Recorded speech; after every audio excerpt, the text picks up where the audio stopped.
ನಮಸ್ತೆ ವೀಕ್ಷಕರೇ, KR ಟ್ಯುಟೋರಿಯಲ್ಸ್ಗೆ ಸ್ವಾಗತ. ನಾನು ನಿಮ್ಮ ಶಿವಯೋಗಿ. ಪ್ರಿಯ ವೀಕ್ಷಕರೇ, ಇಂದಿನ ಈ ತರಗತಿಯಲ್ಲಿ ನಾನು GPSTR 2017 ನಾನ್ HKದು ಕೆಲವೊಂದು ಕ್ವಶನ್ಸ್ಗಳನ್ನು ಡಿಸ್ಕಷನ್ ಮಾಡ್ತೀನಂತ್ರಿ. ಓಕೆನಾ? ಸೊ ಇದನ್ನು ನೀವು ಪಾರ್ಟ್ 1 ಅಂತ ತಿಳ್ಕೊರಿ, ಸರಿನಾ? ಸೊ ಕ್ವಶನ್ಸ್ಗಳು ಏನದಾವ ಮತ್ತು ಅವುಗಳನ್ನು ಯಾವ ಥರ ಬಿಡಿಸ್ಬೇಕು, ಇದಕ್ಕೆ ಸಂಬಂಧಪಟ್ಟಂತಹ ಇನ್ನೂ ಯಾವ ಥರ ಕ್ವಶನ್ಸ್ಗಳನ್ನು ಕೇಳ್ಬೋದು ಅಂತಕ್ಕಂಥದ್ರ ಬಗ್ಗೆ ನಾನು ನಿಮಗೆ ಈ ಒಂದು ವಿಡಿಯೋಲ್ಲಿ ಹೇಳ್ಕೊಡ್ತೀನಿ ಅಂತೀವಿ. ಹಾಗಾಗಿ ತಾವು ಈ ಒಂದು ವಿಡಿಯೋನ ಕೊನೆ ತನಕ ನೋಡ್ರಿ.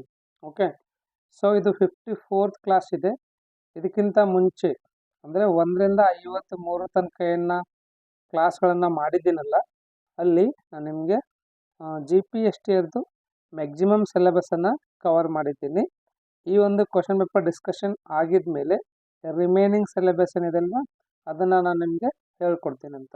ಸರಿ, ಕ್ವಶನ್ ನೋಡ್ರಿ ಏನಿದೆ ಅಂತಂದರೆ, ಫಸ್ಟ್ ಕ್ವಶನ್ ಕನಿಷ್ಠ ಧನಾತ್ಮಕ ಅವಿಭಾಜ್ಯ ಸಂಖ್ಯೆ ಮತ್ತು ಕನಿಷ್ಠ ಧನಾತ್ಮಕ ಸಂಯುಕ್ತ ಸಂಖ್ಯೆಗಳ ಲಸಾಅ ಏನು ಅಂತ ಕೇಳ್ತಾ ಇದ್ದಾರೆ. ಏನು ಕೇಳ್ತಾರೆ ಇಲ್ಲಿ? ಕನಿಷ್ಠ ಧನಾತ್ಮಕ ಅವಿಭಾಜ್ಯ ಸಂಖ್ಯೆ.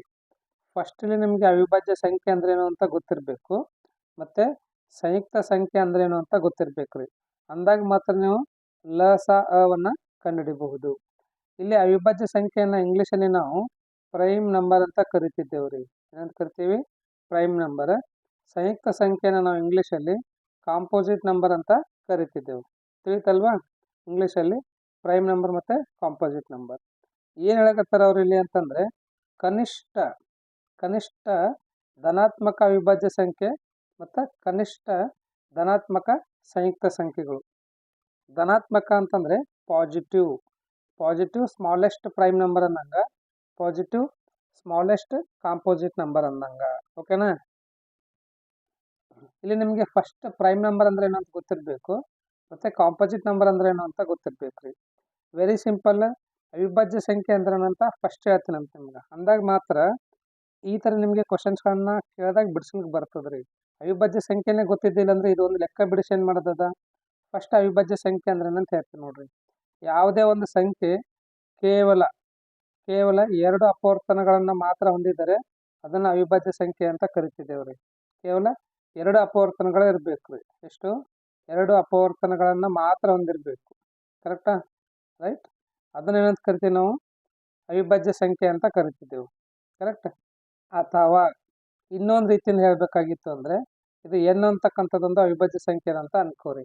ಓಕೆ, ಅದು 1ರಿಂದ ಮತ್ತು ಅದೇ ಸಂಖ್ಯೆಯಿಂದ ಮಾತ್ರ ಭಾಗವಾದರೆ ಏನ್ರಿ ಏನಂತಕ್ಕಂಥ ಒಂದು ಸಂಖ್ಯೆ ಅಂತ ಅನ್ಕೋರಿ.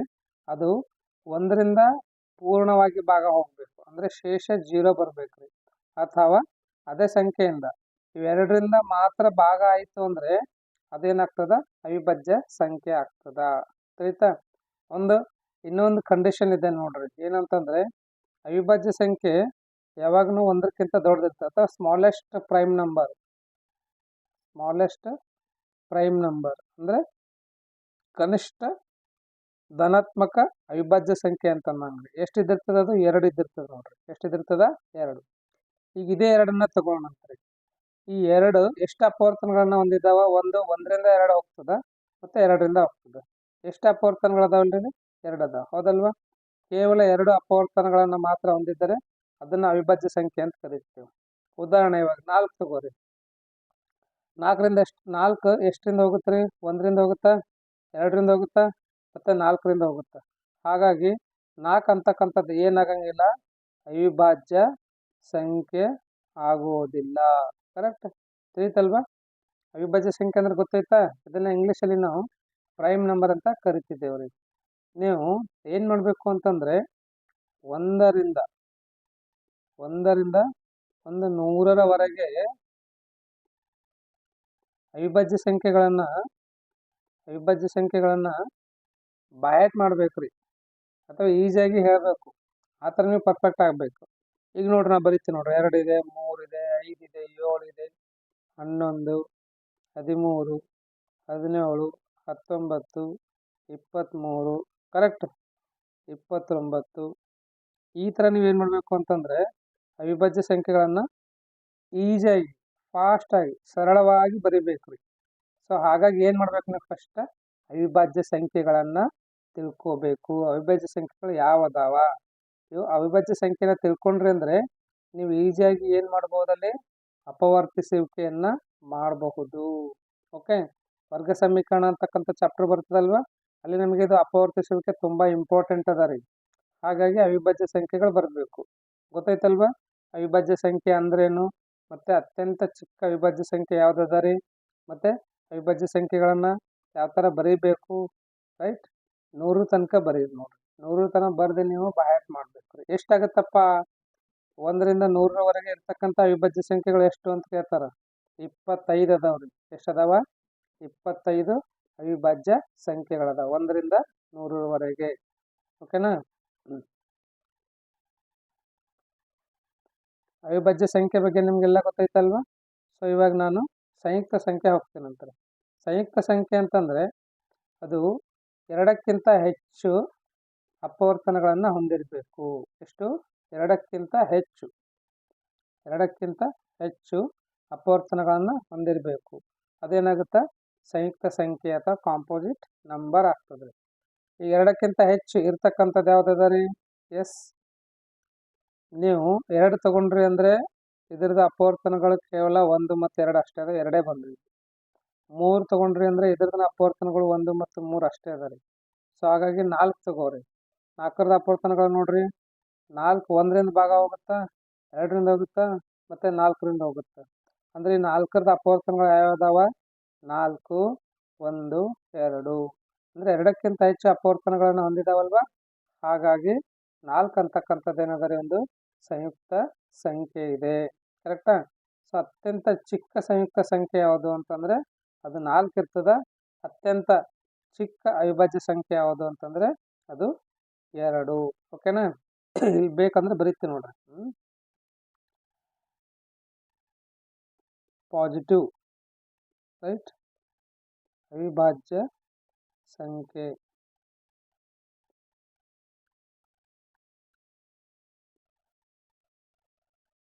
ಕನಿಷ್ಠ ಅವಿಭಾಜ್ಯ ಸಂಖ್ಯೆ ಯಾವುದದ ರೀ? 2. ಅದೇ ರೀತಿಯಿಂದ ಕನಿಷ್ಠ ಧನಾತ್ಮಕ ಸಂಯುಕ್ತ ಸಂಖ್ಯೆ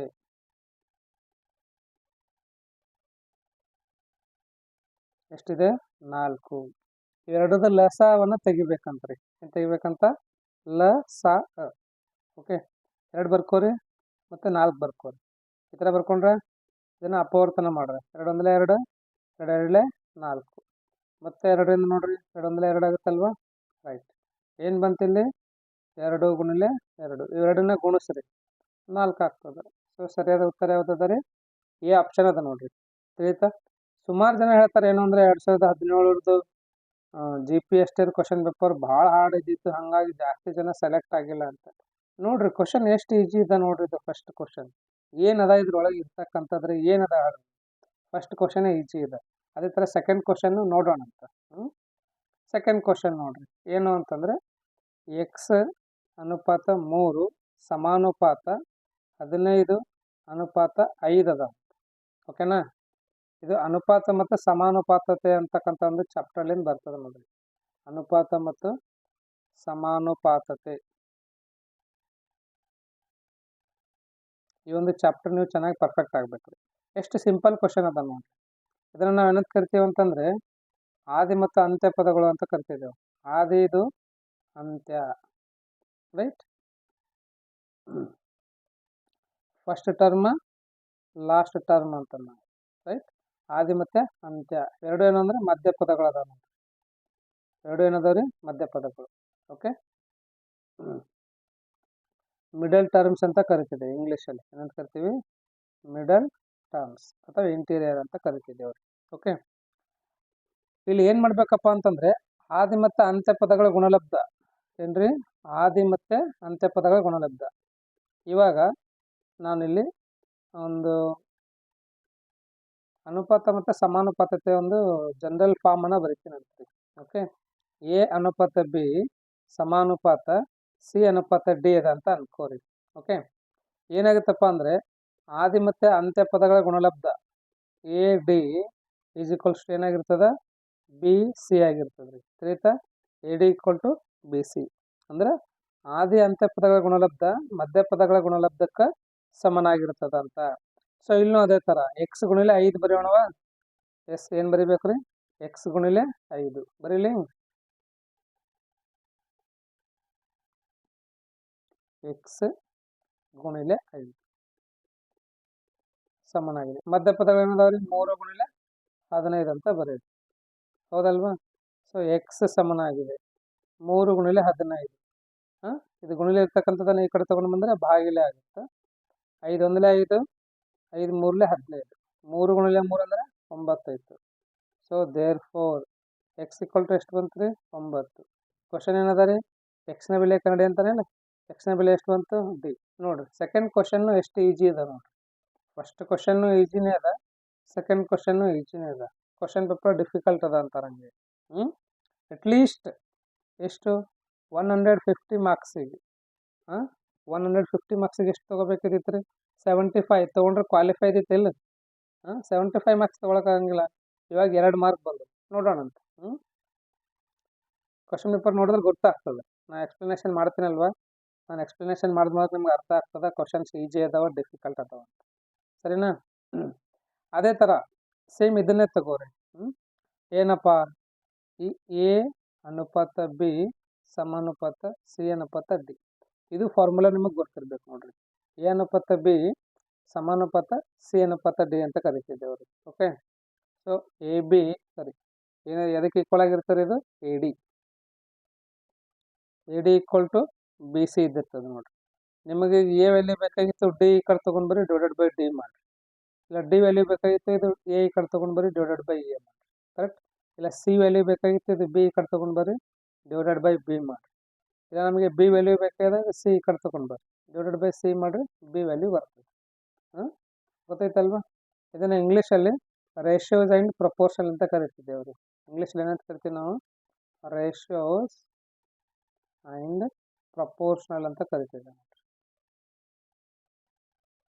ಅನುಪಾತ ಮತ್ತು ಸಮಾನುಪಾತತೆ ಅಂತ ಕರಿತಿದ್ದೇವೆ. ಅರ್ಥ ಆಯ್ತಾ? ಭಾಳ ಸಿಂಪಲ್ ಅದಾವ್ರಿ ಕ್ವಶನ್ಸ್ಗಳು. ಚೆನ್ನಾಗಿ ತಿಳ್ಕೋರಷ್ಟೇ. ಚೆನ್ನಾಗಿ ತಿಳ್ಕೊಂಡ್ರೆ ಅಂದರೆ ಎಂಥ ಕ್ವಶನ್ ಕೇಳಿದ್ರೂ ನೀವು ಈಸಿಯಾಗಿ ಬಿಡಿಸ್ಬೋದು. ಮತ್ತು ಇನ್ನೊಂದು ಏನು ತಲೆಯಲ್ಲಿ ಇರಬೇಕು ಅಂದರೆ ಶಾರ್ಟ್ ಟೈಮಲ್ಲೇ ಆ ಕ್ವಶನ್ ಎಷ್ಟು ಮಿನಿಟ್ಸಲ್ಲಿ ಎಷ್ಟು ಟೈಮಲ್ಲಿ ಬಿಡಿಸ್ಬೇಕು ಅಷ್ಟೇ ಟೈಮಲ್ಲೇ ಬಿಡಿಸ್ಬೇಕು ರೀ. ಅಂದಾಗ ಮಾತ್ರ ನೀವು ಜಾಸ್ತಿ ಸ್ಕೋರ್ ಮಾಡ್ಲಿಕ್ಕೆ ಸಾಧ್ಯ ಅದ ರೀ. ನಾನು ನಿಮಗೆ ಇವೆಲ್ಲ ಎಕ್ಸ್ಪ್ಲನೇಷನ್ ಮಾಡ್ತಾ ಇರೋದ್ರಿಂದ ಟೈಮ್ ಜಾಸ್ತಿ ತೊಗೋತಾ ಇದ್ದೀನಿ. ತಿಳಿತಲ್ವಾ? ನೆಕ್ಸ್ಟ್ ಕ್ವಶನ್ಗೆ ಹೋಗೋಣವಾ? ಕ್ವಶನ್ ನೋಡ್ರಿ. ಆಲ್ರೆಡಿ ನಾ ಇವೇನು ಅಂತಂದರೆ ಸಿಲೆಬಸ್ ಏನು ಹೇಳಿದ್ದೀನಲ್ವಾ, 53 ಕ್ಲಾಸಸ್ ಏನು ಮುಗಿದಿದ್ದಾವಲ್ವಾ. ಸೊ ಅದರಲ್ಲೆಲ್ಲ ಏನು ಅಂತಂದರೆ ಇವು ಕ್ವಶನ್ಸ್ಗಳು ಹೇಳಿದ್ದೀನಿ. ಕೆಳಗಿನವುಗಳಲ್ಲಿ ಯಾವುದು ವರ್ಗ ಸಮೀಕರಣವಲ್ಲ ಅಂತ ಕೇಳಕ್ತಾನೆ. ಓಕೆ, ಆಪ್ಷನ್ಸ್ ಕೊಡ್ತೀನಿ. ಆ ಆಪ್ಷನ್ಸ್ಗಳಲ್ಲಿ ಯಾವ ಆಪ್ಷನ್ನು ವರ್ಗ ಸಮೀಕರಣ ಆಗಂಗಿಲ್ಲ ಅಂತ ಕೇಳಕತ್ತಾರೆ. ಓಕೆ, ಫಸ್ಟ್ ಆಪ್ಷನ್ ನೋಡ್ರಿ, ಎ ಆಪ್ಷನ್ ಏನದ ನೋಡ್ರಿ? X minus 2 whole square plus 1 ಸಮನಾಗಿದೆ 2x ಮೈನಸ್ 3. ಇದು ಎ ಆಪ್ಷನ್ ಅದ. ವರ್ಗ ಸಮೀಕರಣ ಅಂತ ಯಾವಾಗ ಹೇಳ್ತಿದ್ದೆ ನಾವು? ax² plus bx plus c equal to 0 ಇದು ಒಂದು ರೂಪದಲ್ಲಿ ಇರಬೇಕು ರೀ. ಇದೇನು ಅಂತಂದರೆ ಒಂದು ಜನರಲ್ ಫಾರ್ಮ್ ಅದ, ಸಾಮಾನ್ಯ ರೂಪ ಅದ. ಎದ್ರದ್ದು ಸಾಮಾನ್ಯ ರೂಪ ಅದ? ವರ್ಗ ಸಮೀಕರಣದ ಸಾಮಾನ್ಯ ರೂಪ ಏನು? ax² plus bx plus C ಅಂತಕ್ಕಂಥದ್ದು ವರ್ಗ ಸಮೀಕರಣದ ಒಂದು ಸಾಮಾನ್ಯ ರೂಪ ಅದ. ಈ ರೂಪ ಬರ್ತದೇನಿಲ್ಲ ಅಂತ ನೋಡಬೇಕು. ಓಕೆನಾ? ನಿಮ್ಮ ರೂಪ ಬೇರೆ, ಈ ರೂಪ ಬೇರೆ. ರೈಟ್. ನಮ್ಮ ಗಣಿತದಾಗೂ ಬರ್ತಾವ್ರಿ ರೂಪಗಳು, ಸಾಮಾನ್ಯ ರೂಪಗಳು. ಇದ್ರ ಬಗ್ಗೆ ನಾನು ನಿಮಗೆ ನೀಟಾಗಿ ಎಲ್ಲ ವರ್ಗ ಸಮೀಕರಣದಾಗ ಹೇಳ್ಕೊಟ್ಟಿದ್ದೀನಿ. ಅದು ಚಾಪ್ಟರ್ ಪರ್ಫೆಕ್ಟ್ ಆಗ್ರಿ. ಎಲ್ಲ ವಿಡಿಯೋಗಳನ್ನ ಚೆನ್ನಾಗಿ ನೋಡ್ರಿ, ಪರ್ಫೆಕ್ಟ್ ಆಗ್ರಿ. ಅಂದ್ರೂ ಹೇಳ್ತೀನಿ, ಕೇಳ್ರಿ. ಇವಾಗ ಫಸ್ಟ್ ಎ ಆಪ್ಷನನ್ನು ಬಿಡಿಸ್ಬೇಕು ರೀ. Okay, A minus B whole square ಅದ. ಇದು ಏನದ? A minus B whole square. ಇದನ್ನು ಎ ಮೈನಸ್ ಬಿ ಹೋಲ್ ಸ್ಕ್ವೇರನ್ನು ಬಿಡಿಸ್ರಿ. ಓಕೆ, ಏನಿದೆ ಸೂತ್ರ? A minus B whole square ಅಂದರೆ a² plus b² minus 2ab ಆಗುತ್ತೆ. ಕೆಲವೊಂದು ಇಲ್ಲ sir, a² minus 2ab plus b² ಎರಡು ಒಂದೇ, ಯಾವುದಾದ್ರೂ ಒಂದು ಬರೀ. x² ಪ್ಲಸ್ ಅಂದರೆ ಎ ಸ್ಕ್ವೇರ್ ಅಂದರೆ ಎಕ್ಸ್ ಸ್ಕ್ವೇರ್ ಆಗುತ್ತಲ್ಲ, plus 2 square minus 2 into A ಅಂದರೆ ಎಷ್ಟು ಅದ ರೀ, ಎಕ್ಸ್ ಅದ, ಬಿ ಅಂದರೆ ಎಷ್ಟು ಅದ ರೀ, 2 ಅದ. A square plus B square minus 2 A into B is equals to 2x minus 3. X ಸ್ಕ್ವೇರಿಗೆ ಎಕ್ಸ್ ಸ್ಕ್ವೇರ್ ಬರೀರಿ, 2 ಸ್ಕ್ವೇರ್ ಅಂದರೆ 4 ಆಗ್ತದೆ, ಮೈನಸ್ 2 ಗುಣಿಲೆ 2 4 ಆಯ್ತಾ, ಗುಣಿಲೆ ಎಕ್ಸ್ ಅಂದರೆ 4x ಸಮನಾಗಿದೆ 2x ಮೈನಸ್ 3. ಎಕ್ಸ್ ಸ್ಕ್ವೇರ್ ಬರೀರಿ ಮೈನಸ್ 4x, ಇದು ಪ್ಲಸ್ 2x ಈ ಕಡೆ ತೊಗೊಂಡು ಬರ್ರಿ, ಮೈನಸ್ 2x ಆಯಿತು. ಇದು ಪ್ಲಸ್ 4 ಆ್ಯಸ್ ಇಟ್ ಈಸ್ ಬರೀರಿ, ಮೈನಸ್ 3 ಈ ಕಡೆ ತೊಗೊಂಡು ಬಂದರೆ ಪ್ಲಸ್ 3 ಆಗುತ್ತೆ, ಸಮನಾಗಿದೆ 0. ಓಕೆ, ಎಕ್ಸ್ ಸ್ಕ್ವೇರ್ಗೆ ಎಕ್ಸ್ ಸ್ಕ್ವೇರ್ ಮೈನಸ್ ಬರ್ದ್ರ, ಮೈನಸ್ 4 ಮೈನಸ್ 2 ಅಂದರೆ ಮೈನಸ್ 6x ಆಗುತ್ತಾ, ಪ್ಲಸ್ 4 ಪ್ಲಸ್ 3 ಅಂದರೆ 7 ಆಗುತ್ತೆ, ಸಮನಾಗಿದೆ 0. ಇದು ಯಾವ ಫಾರ್ಮದಾಗ ಅದಾನೆಲ್ಲ ನೋಡ್ಬೇಕು ನಾವು, a x square plus b x plus c equal to 0 ಫಾರ್ಮ್ದಾಗ ಅದ ನೋಡ್ರಿ. ಎಕ್ಸ್ ಸ್ಕ್ವೇರ್ ಇದ್ರೆ ಸಾಕು ನೋಡ್ರಿ, ನಮ್ಗೆ ಏನಿರ್ಬೇಕಿಲ್ಲಿ ಎಕ್ಸ್ ಸ್ಕ್ವೇರ್ ಇರಬೇಕು. ಗರಿಷ್ಠ ಘಾತ ಸೂಚ್ಯ ಎಷ್ಟಿರಬೇಕು, 2 ಇರಬೇಕು, ಅವಾಗ ಅದು ಏನಾಗ್ತದೆ, ವರ್ಗ ಸಮೀಕರಣ ಆಗ್ತದೆ ರೀ. ಓಕೆನಾ, A x square plus b x plus C ಈ ಒಂದು ರೂಪದಾಗ ಬಂದಿದೆ ಅಲ್ವಾ. ಕ್ವಶನ್ ಏನದ ರೀ, ಯಾವುದು ವರ್ಗ ಸಮೀಕರಣ ಅಲ್ಲ ಅಂತ ಕೇಳಕತ್ತಾನೆ. ಇದು ವರ್ಗ ಸಮೀಕರಣ ಇದೆ, ಇದು ಕರೆಕ್ಟ್. ನೆಕ್ಸ್ಟ್ ಆಪ್ಷನ್ ನೋಡೋಣ ಅಂತ್ರಿ. ಸೆಕೆಂಡ್ ಆಪ್ಷನ್, ಆಪ್ಷನ್ ಬಿ ಏನದ ರೀ, ಆಪ್ಷನ್ ಬಿ ನೋಡ್ರಿ. Yes x into x plus 1 plus 8 ಸಮನಾಗಿದೆ x plus 2 into x minus 2 ನೋಡ್ರಿ. ಏನು ಮಾಡ್ಬೇಕು, ಇದನ್ನು ಮಲ್ಟಿಪ್ಲೈ ಮಾಡ್ಬೇಕು. ಎಕ್ಸ್ ಇಂಟು ಎಕ್ಸ್ ಅಂದರೆ X square plus 1 into x ಅಂದರೆ 1x ಪ್ಲಸ್ 8 ಸಮನಾಗಿದೆ a plus B into A minus b ಆಗ್ತದೆ. ಇದು ಏನಾಗ್ತದೆ, a plus B into A minus b. ಏನದ ರೀ ಸೂತ್ರ, A plus B into A minus B ಅಂದರೆ A plus B into A minus B ಸಮನಾಗಿದೆ A square minus B square, ಅಂದರೆ X square minus 2 square ಅಂತ. ಓಕೆನಾ, ಸೊ ಎಕ್ಸ್ ಸ್ಕ್ವೇರ್ಗೆ X square ಬರೀರಿ, ಪ್ಲಸ್ ಎಕ್ಸ್ ಪ್ಲಸ್ 8, ಇದು ಪ್ಲಸ್ ಎಕ್ಸ್ ಸ್ಕ್ವೇರ್ ಈ ಕಡೆ ತೊಗೊಂಡು ಬರ್ರಿ, ಮೈನಸ್ ಆಯಿತು, ಮೈನಸ್ 2 ಸ್ಕ್ವೇರ್ ಅಂತಂದರೆ 4 ಆಗ್ತದೆ. ಇದು ಏನಾಗ್ತದೆ, ಮೈನಸ್ 4 ಆಗ್ತದೆ ರೀ. ಓಕೆ, ಅದು ಮೈನಸ್ 4ನ ಈ ಕಡೆ ತೊಗೊಂಡು ಬಂದರೆ ಪ್ಲಸ್ 4 ಆಗ್ತದೆ, ಸಮನಾಗಿದೆ 0. Plus X square minus X square cancel ಆಯಿತು, ಏನು ಉಳಿತು ಇವಾಗ, ಎಕ್ಸ್ ಪ್ಲಸ್ 12 ಸಮನಾಗಿದೆ 0. ಬಂತು ನೋಡ್ರಿ. ಇದು ಯಾವ ರೂಪದಾಗ ಅದ, a x square plus b x plus c equal to 0 ಈ ರೂಪದಾಗ ಅದೇನ್ರಿ ಇದು, ಇಲ್ಲ. ಇನ್ನೊಂದು ಸಿಂಪಲಾಗಿ ಹೇಳಬೇಕು ಅಂದರೆ ಚರಾಕ್ಷರ ಅಂತ ಕರಿತಿದ್ದೇವೆ ನಾವು. ಏನಂತ ಕರಿತೀವಿ ಇದನ್ನು, ಚರಾಕ್ಷರ ಅಥವಾ ವೇರಿಯೇಬಲ್ ಅಂತ ಕರಿತಿದ್ದೇವೆ. ಚರಾಕ್ಷರ ಅಂದ್ರೇನು, ವೇರಿಯೇಬಲ್ ಅಂದ್ರೇನು ಎಲ್ಲ ನಾನು ನಿಮಗೆ ಚಾಪ್ಟ್ರಲ್ಲೇ ನೀಟೊತ್ತಿಗೆ ಹೇಳ್ಕೊಟ್ಟಿದ್ದೀನಿ. ಓಕೆ, ಜಸ್ಟ್ ಇಲ್ಲೇನು ಅಂತಂದರೆ ಸ್ವಲ್ಪ ಕ್ವಶನ್ಸ್ಗಳು ಯಾವ ಥರ ಬಂದಿದ್ದಾವೆ ಅವುಗಳನ್ನು ಯಾವ ಥರ ಬಿಡಿಸ್ಬೇಕಂತಕ್ಕಂಥದ್ದು ಅಷ್ಟೇ ಹೇಳ್ತಾ ಇದ್ದೀನಿ. ಈ ಒಂದು ಚರಾಕ್ಷರ ಅಥವಾ ವೇರಿಯೇಬಲ್ ಏನಿದೆಯಲ್ಲ ಅದರದ್ದು ಗರಿಷ್ಠ ಘಾತ ಎಷ್ಟಿರ್ಬೇಕು ರೀ, 2 ಇರಬೇಕು. ಗರಿಷ್ಠ ಘಾತ 2 ಇದ್ದಿತ್ತಂದ್ರೆ ಅದೇನಾಗ್ತದೆ, ಒಂದು ವರ್ಗ ಸಮೀಕರಣ ಆಗ್ತದೆ. ಬಟ್ ಇಲ್ಲಿ ಈ ಒಂದು ಚರಾಕ್ಷರದ ಗರಿಷ್ಠ ಘಾತ ಏನೂ ಇಲ್ಲ ಅಂದರೆ 1 ಇದ್ದಿರ್ತದೆ. ಹಾಗಾಗಿ ಇದು ಬಿ ಏನದಲ್ವ, ಒಂದು ವರ್ಗ ಸಮೀಕರಣ ಅಲ್ಲ. ಯಾವ್ದು ಆಪ್ಷನ್ ಕರೆಕ್ಟ್ ಅದ ರೀ, ಬಿ ಆಪ್ಷನ್ ಕರೆಕ್ಟ್ ಅದ ನೋಡ್ರಿ. B option. Sir C option ಏನದ ರೀ, ಅದನ್ನು ಹೇಳ್ತೀನಿ ಅಂತ. ಸಿ ಆಪ್ಷನ್ ತಗೋರಿ, ನೀವು ಬಿಡಿಸ್ರಿ ಬೇಕಂದ್ರೆ ಸಿ ಆಪ್ಷನ್ ಏನದ ಅಂತ. ಸಿ ಆಪ್ಷನ್ ನೋಡಿ, ಎಕ್ಸ್ ಗುಣಿಲೆ 2x ಪ್ಲಸ್ 3 ಸಮನಾಗಿದೆ ಎಕ್ಸ್ ಸ್ಕ್ವೇರ್ ಪ್ಲಸ್ 1. ಇದು ಸಿ ಆಪ್ಷನ್ ಅದ. ಸರ್ ನೀವೇ ಬಿಡಿಸ್ರಿ, ಆಯ್ತು ನಾನೇ ಬಿಡಿಸ್ತೀನಿ ತಗೋರಿ. 2x ಇಂಟು ಎಕ್ಸ್ ಅಂದರೆ 2x ಸ್ಕ್ವೇರ್ ಆಯಿತು, 3 ಗುಣಿಲೆ ಎಕ್ಸ್ ಅಂದರೆ 3x ಆಯಿತು, ಸಮನಾಗಿದೆ X square plus 1. 2x square 2x square ಬರೀರಿ, ಪ್ಲಸ್ ಎಕ್ಸ್ ಸ್ಕ್ವೇರ್ ಈ ಕಡೆ ತೊಗೊಂಡು ಬರ್ರಿ, ಮೈನಸ್ ಎಕ್ಸ್ ಸ್ಕ್ವೇರ್ ಆಯಿತು, plus 3x as it is ಬರೀರಿ, ಪ್ಲಸ್ 1 ಈ ಕಡೆ ತೊಗೊಂಡು ಬರ್ರಿ, ಮೈನಸ್ 1. 2x ಸ್ಕ್ವೇರ್ದಾಗ 1x ಸ್ಕ್ವೇರ್ ಕಳೀರಿ, ಇನ್ನೂ ಒಂದು ಎಕ್ಸ್ ಸ್ಕ್ವೇರ್ ಉಳಿತದೆ, ಪ್ಲಸ್ 3x ಮೈನಸ್ 1 ಬಂತಲ್ವಾ. ಇದು ಯಾವ ರೂಪದಾಗ ಅದ ರೀ, a x square plus b x plus c equal to 0 ಈ ರೂಪದಾಗ ಇತ್ತು ಅಂದ್ರೆ ಆಯಿತು. ಸರ್ ಇಲ್ಲಿ ಪ್ಲಸ್ ಅದ ರೀ, ಇಲ್ಲಿ ಮೈನಸ್ ಅದ ರೀ, ಹಂಗೇನು ಅದೇನು ತಲೆ ಕೆಡಿಸ್ಕೋಬೇಡ್ರಿ. ಇಲ್ಲಿ ಪ್ಲಸ್ ಹಾಕಿರ್ಲಕ್ಕ ಮೈನಸ್ ಹಾಕಿರಲ್ಲ ನಡೀತದೆ, ಪ್ಲಸ್ ಆರ್ ಮೈನಸ್ ಏನಿದ್ರು ಭೀ ಓಕೆ. ಬಟ್ ನಮ್ಗೆ ಏನು ಇರ್ಬೇಕು ಮೇನ್ ಅಂದರೆ ಇಲ್ಲಿ ಎಕ್ಸ್ ಸ್ಕ್ವೇರ್ ಅಥವಾ ವೇರಿಯೇಬಲ್ ಸ್ಕ್ವೇರ್ ಇರ್ಬೇಕು ರೀ. ಅಷ್ಟೇ. ತಿಳಿತಲ್ವಾ? ಎಷ್ಟು ಸಿಂಪಲ್ ಅದ ನೋಡ್ರಿ ಕ್ವಶನ್ಸ್ಗಳು. ನೆಕ್ಸ್ಟ್ D1 ನೋಡ್ರಿ. D x plus two whole cube is equals to x cube minus 4 ಇದೆ ನೋಡ್ರಿ. ಇದನ್ನು ನೀವು ಬಿಡಿಸ್ಬೇಕು, ಮತ್ತೆ ಇದನ್ನು ಸರಳ ರೂಪಕ್ಕೆ ತೊಗೊಂಬರ್ರಿ. ಎಕ್ಸ್ಪ್ಲೇನ್ ಮಾಡಿ ಸರಳ ರೂಪಕ್ಕೆ ತೊಗೊಂಬರ್ರಿ. A plus B whole cube formula ಅದ ನೋಡ್ರಿ, ಆ ಫಾರ್ಮುಲಾನ ಯೂಸ್ ಮಾಡಿರಿ. ನಾ ಇದು A plus B whole cube, A minus B whole cube ಎಲ್ಲ ಸೂತ್ರಗಳನ್ನು ಇದಕ್ಕಿಂತ ಮುಂಚೆ ವಿಡಿಯೋಲಿ ಹೇಳ್ಕೊಟ್ಟಿದ್ದೀನಿ. ಅವೆಲ್ಲವನ್ನ ನೋಡ್ರಿ. ಅವೆಲ್ಲ ಪರ್ಫೆಕ್ಟ್ ಆದಾಗ ಮಾತ್ರ ನೀವು ಎಕ್ಸಾಮಲ್ಲಿ ಕ್ವಶನ್ಸ್ಗಳನ್ನು ಈಸಿಯಾಗಿ ಬಿಡಿಸ್ಬಹುದು. ಅವನು ಇನ್ಕಂಪ್ಲೀಟ್ ಇದ್ದೀರಿ, ನೀವು ಏನೂ ಪರ್ಫೆಕ್ಟ್ ಇಲ್ಲ, ನೋಡೋಣ ಸರ್ ನಾಳೆ ನೋಡೋಣ, ಆಮೇಲೆ ನೋಡೋಣ, ಕನ್ಫ್ಯೂಸ್ ಆಗ್ತಾ ಇದೆ ಅಂದರೆ ಎಕ್ಸಾಮಲ್ಲಿ ತುಂಬ ಕನ್ಫ್ಯೂಸ್ ಆಗ್ತದೆ. ನಿಮಗೆ ಮಾರ್ಕ್ಸ್ ಕಡಿಮೆ ಬರ್ತಕ್ಕಂಥ ಚಾನ್ಸಸ್ ಇರ್ತದೆ ರೀ. ಓಕೆನಾ? A plus B whole cube ಬಿಡಿಸ್ರಿ, ಆಮೇಲೆ ಸಿಂಪ್ಲಿಫೈ ಮಾಡಿರಿ. ಇದನ್ನು ವರ್ಗ ಸಮೀಕರಣನೇ ಬರ್ತದೆ ನಿಮಗೆ. ಓಕೆ, ಏನಾಗ್ತದೆ? ಇದನ್ನು ಒಂದು ವರ್ಗ ಸಮೀಕರಣನೇ ಆಗ್ತದೆ. ಸರ್ ಇಲ್ಲ ಸರ್ ಇದು ಎಕ್ಸ್ಪ್ಲೇನ್ ಮಾಡಿರಿ ಅಂದರೆ ಆಲ್ರೆಡಿ ನಾವು ವರ್ಗ ಸಮೀಕರಣ ಚಾಪ್ಟ್ರಲ್ಲಿ ಹೇಳ್ಕೊಟ್ಟಿದ್ದೀನಿ, ಇದೆಲ್ಲ ಎಕ್ಸ್ಪ್ಲೇನ್ ಮಾಡಿದ್ದೀನಿ, ಅಲ್ಲಿ ನೋಡಬಹುದು. ನೋಡಿದ್ರೆ ಥರ್ಡ್ ಕ್ವಶನ್ ಎಷ್ಟು ಈಸಿ ಇದೆ ಅಲ್ವಾ? ಯಾವ್ದು ವರ್ಗ ಸಮೀಕರಣ ಅದಂದ್ರೆ ಮೂರು ಕ್ವಶನ್ಗಳು ಬಿಡುತ್ತೇವೆ ನೋಡ್ರಿ. ಓಕೆ, ಇವಾಗ 4ನೇ ಕ್ವಶನ್ಗೆ ಹೋಗೋಣ ಅಂತ. ಏನದ ರೀ?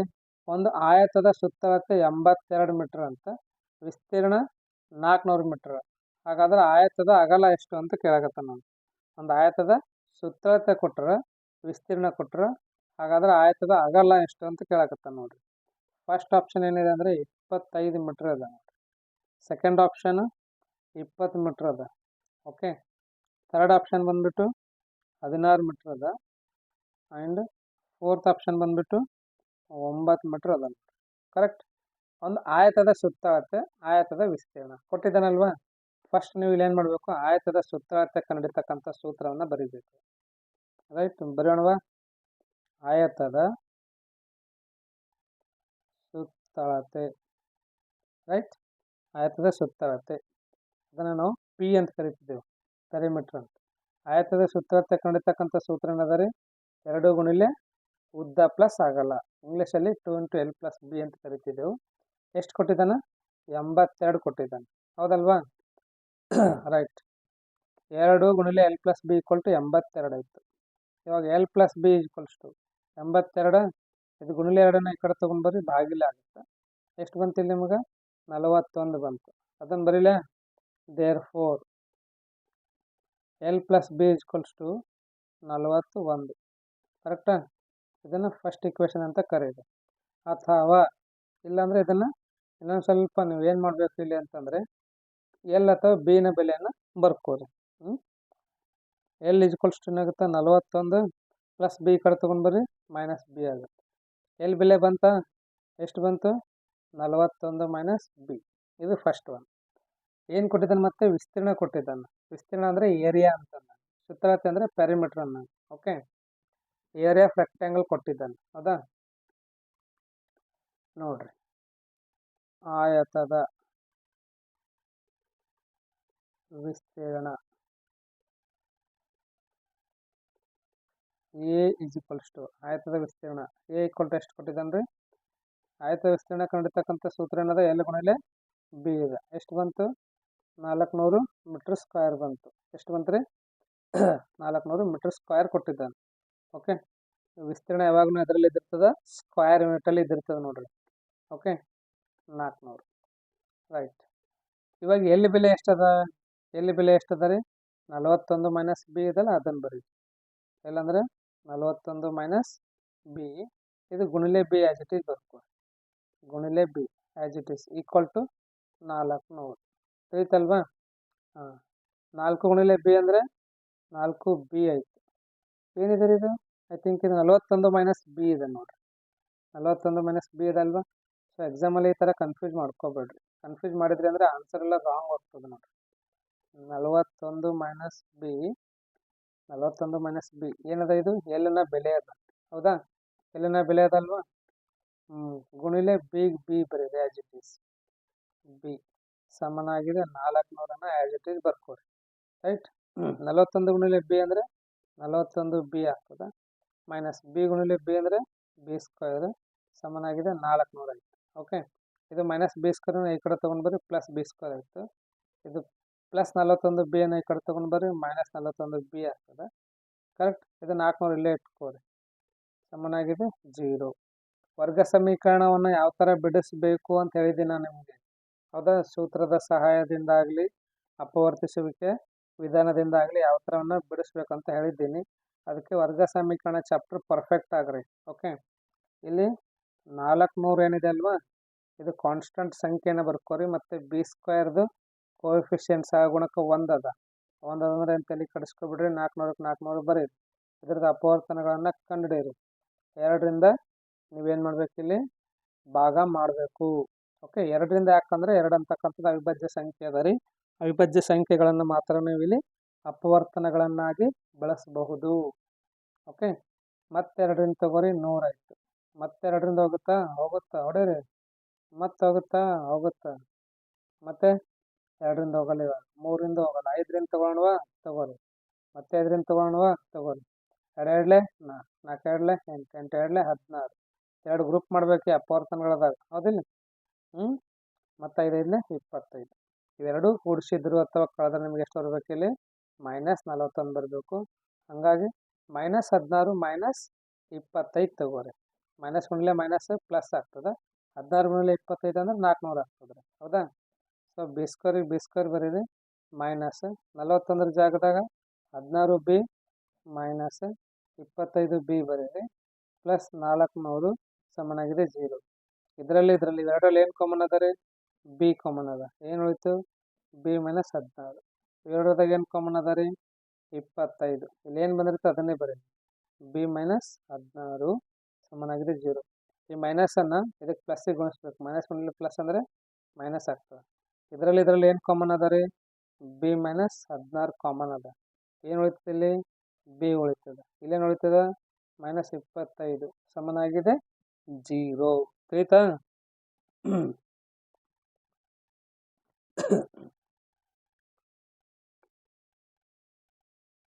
ನೆಕ್ಸ್ಟ್ ಪೇಜಲ್ಲಿ ಬರೀಲ್ಲ? ಎಸ್.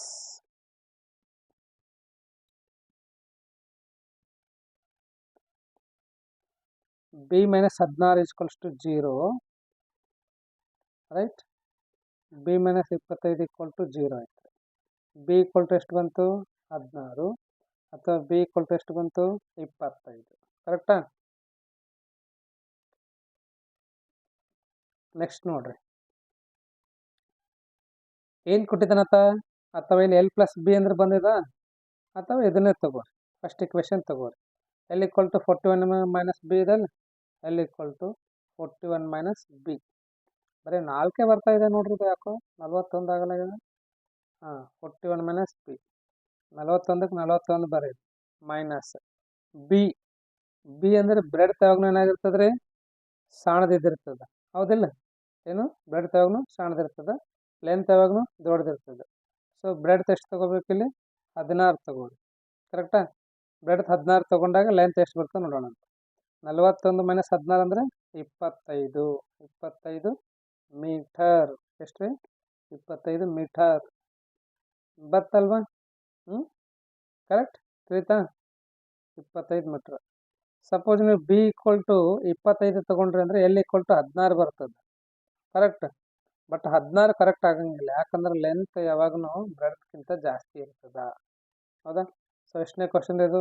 4ನೇ ಕ್ವಶನ್ ಆನ್ಸರ್ನು ಬಂತಲ್ವಾ? ರೈಟ್. ಸಿಂಪಲ್ ಅದಾವ ಕ್ವಶನ್ಸ್ಗಳು, ಏನು ಡಿಫಿಕಲ್ಟ್ ಇಲ್ಲ. ಅಷ್ಟೇ ನೀವು ಚೆನ್ನಾಗಿ ಓದಿರಬೇಕು, ಪರ್ಫೆಕ್ಟ್ ಆಗಿರಬೇಕು. ನೆಕ್ಸ್ಟ್ ಕ್ವಶನ್ ನೋಡೋಣವಾ? ಎಸ್. ಒಂದು ಚರ್ಚಾ ಸ್ಪರ್ಧೆಯಲ್ಲಿ ಭಾಗವಹಿಸಿದ 25 ವಿದ್ಯಾರ್ಥಿಗಳಲ್ಲಿ 8 ಮಂದಿ ಹುಡುಗಿಯರು. ಒಂದು ಚರ್ಚಾ ಸ್ಪರ್ಧೆಯಲ್ಲಿ ಎಷ್ಟು ವಿದ್ಯಾರ್ಥಿಗಳು ಭಾಗವಹಿಸಿದರೆ 25 ಅದರಂತ. ಅದರಲ್ಲಿ 8 ಹುಡುಗಿಯರು ಅದರಂತ. ಇರಲಿ. ಅದರಲ್ಲಿ ಹುಡುಗರು ಜಯಶಾಲಿಯಾಗುವ ಸಂಭವನೀಯತೆ ಎಷ್ಟು ಅಂತ. ಈ ಸಂಭವನೀಯತೆ ಅಂತಕ್ಕಂಥ ಚಾಪ್ಟರ್ನು ನಾನು ನಿಮಗೆ ಹೇಳ್ಕೊಟ್ಟಿದ್ದೀನಿ ರೀ. ಅದನ್ನು ಕಂಪ್ಲೀಟಾಗಿ ಮುಗಿದಿದೆ. 53 ವಿಡಿಯೋ ಏನದಾವಲ್ವ ಅದರಲ್ಲಿ ಅದನ್ನು ಹೇಳ್ಕೊಟ್ಟಿದ್ದೀನಿ. ಈಗ ನಾವು ಇಲ್ಲಿ ಏನು ಕಂಡಿಬೇಕು ಅಂದರೆ ಹುಡುಗರು ಜಯಶಾಲಿಯಾಗುವ ಸಂಭವನೀಯತೆ ಎಷ್ಟು ಅಂತ. ಅದಕ್ಕಿಂತ ಮುಂಚೆ ನಾವು ಒಟ್ಟು ವಿದ್ಯಾರ್ಥಿಗಳನ್ನು ಬರ್ಕೊಳ್ಳೋಣ ಅಂತ. ಏನು? ಒಟ್ಟು ಸ್ಪರ್ಧೆಯಲ್ಲಿ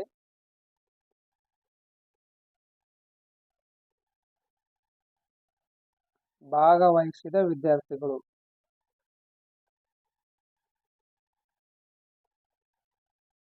ಅದನ್ನು ಎನ್ ಆಫ್ ಎಸ್ ಅಂತ ಕರಿತಿದ್ದೇವೆ. ಅಂದರೆ ನಂಬರ್ ಆಫ್ ಸ್ಟೂಡೆಂಟ್ಸ್ ಅಂತ ನಾನು ಎಷ್ಟು 25. ಓಕೆ, 8 ಮಂದಿ ಹುಡುಗಿಯರು, ರೈಟ್. ನಂಬರ್ ಆಫ್ ಗರ್ಲ್ಸ್ ಅಂತ ಅನ್ಕೋರಿದ. ಎನ್ ಆಫ್ ಜಿ ಗರ್ಲ್ಸ್ ಎಷ್ಟು ಅದಾರ 8. ನೆಕ್ಸ್ಟ್ ಎನ್ ಆಫ್ ಬಿ ಕನ್ನಡಿದು 25 ವಿದ್ಯಾರ್ಥಿಗಳಲ್ಲಿ ಹುಡುಗಿಯರು 8 ಅದಾರ, ಹುಡುಗರು ಬಾಯ್ಸ್ ಎಷ್ಟು ಅದಾರ 25ರಲ್ಲಿ 8ಅನ್ನು ಮೈನಸ್ ಮಾಡಿರಿ, ಎಷ್ಟು ಬರ್ತದ ಹೇಳ್ರಿ. ಎಸ್ 18 ಬರ್ತದ?